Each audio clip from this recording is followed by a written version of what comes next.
Today I want to answer the Muslim claim that the Bible and the Quran both agree that Abraham sacrificed Ishmael.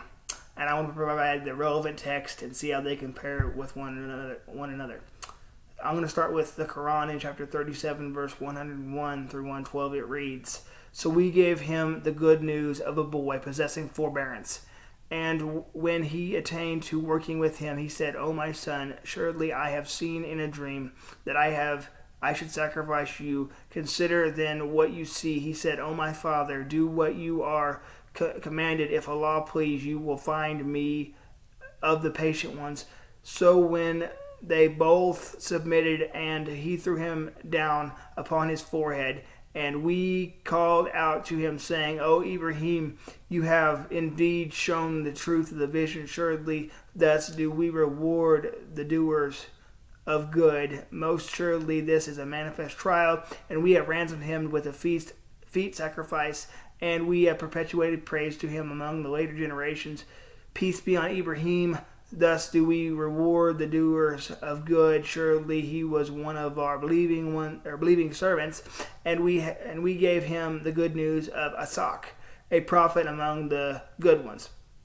So the Islamic position is that Abraham sacrificed Ishmael, and because of the obedience of Abraham, he was rewarded with the birth of his other son.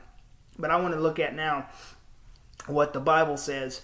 I want to start in Genesis chapter 21, verse 8 through 13. It says, "The child grew and was weaned, and Abraham held a great feast on the day that Isaac was weaned. But Sarah saw the son mocking, the one Hagar the Egyptian had borne to Abraham. So she said to Abraham, 'Drive out the slave with her son, for the son of the slave will not be a co-heir with my son Isaac.' This was very disturbing to Abraham because of his son. But God said, 'You listen to her because your offspring will be traced through Isaac. And I will also make a nation of the slave's son because he is your offspring.'" So what we have here is that Ishmael is picking on Isaac, and Sarah doesn't like it, so she goes to Abraham and she tells her to get rid of Ishmael and Hagar. And Yahweh says that he needs to listen to his wife because the promise will be through Isaac.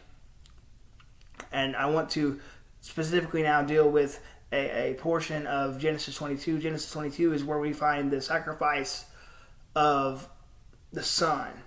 And I want to specifically deal with Genesis chapter 22, verse 2. It says, "Take your son," he said, "your only son, Isaac, whom you love, go to the land of Moriah and offer him there as a burnt sacrifice on one of the mountains I will tell you about." So you may notice that it says your one and only son, Isaac, whom you love. Now, the issue would be that some may make the charge that Abraham only loved Isaac. Well, that's not the case, because he was distressed about Ishmael being sent away, and the Lord said that he would bless Ishmael because he was Abraham's offspring as well. So we see a love there for Ishmael and Isaac, but Isaac was the one who was loved in the sense of he was unique, the one and only son. It's not talking about the only son like that's the only son Abraham had, because if you look in Genesis chapter 25, it talks about 6 other sons that Abraham had, and he loved all his sons, but Isaac was unique because he's the one that was the child of promise, where Yahweh came and supernaturally allowed Abraham and Sarah to have a son. But I want to continue on and show that even the New Testament attests that Isaac was the one who was sacrificed. And I want to specifically look at Hebrews chapter 11, verse 17 through 19. It says this. It says, "By faith, Abraham, when he was tested, offered up Isaac. He received the promises and yet he was offering his one and only son, the one to whom it had been said, "Your offspring will be traced through Isaac." He considered God able to even raise the dead. Therefore, he received him back, figuratively speaking. So even the New Testament attests that Isaac was the one who was sacrificed. So the Quran and the Bible do not agree on which son was sacrificed.